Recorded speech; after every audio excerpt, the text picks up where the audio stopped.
Maulang gabi mga kamaster. Ito na naman si Awok TV para magbigay sa inyo ng reaction dito sa paborito nating palabas na FPJ's Batang Quiapo. So ayun mga kamaster, na kanino ba yung diamante?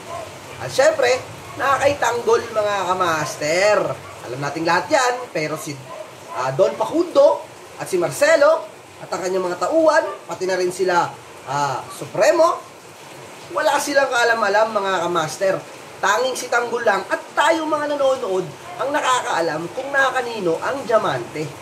At maiba naman tayo. Dito tayo kay Marites. Naku po Marites, huwag kang magpapaloko sa iniisip mo. Dahil hindi lahat ng alam mo ay totoo. Diba? Mali ang iniisip mo. Tama si Mando na si Tanggol ang nakabaril sa kanyang ama. Pero, hindi niya naman tinuluyan mga kamaster. Yung bumaril sa bahay nila, hindi rin naman si Tanggol yun mga kamaster. Yung pagtulak kay Lena, hindi ginawa ni Tanggol yun. At isa pa, hindi pa magkasama si Tanggol at si Ramon. Kung yun ang iniisip mo, Marites. Diba? Marites ka pa naman.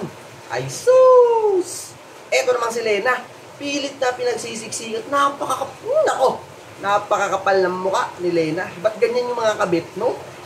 Ay, naku po. Parang siya pa yung agrabyado sa bahay, no? Lubit mo, Lena. Reward. So, ayun, mga master. Itong si Tindeng, mapapalis na ata sa mansyon. Pero sana malaman ito ni Don Facundo. Dahil magaan na ang loob ni Don Facundo dito kay Tindeng, mga kamaster. At itong si Don Facundo naman, ay pinababantayan ang mga galaw netong si Tanggol dahil siya ay isang oportunista. Kinuha ni Tanggol yung diamante, gusto niya na kasing yumaman. Yun na mga kamaster.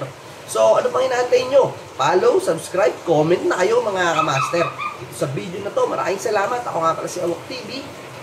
Let's go!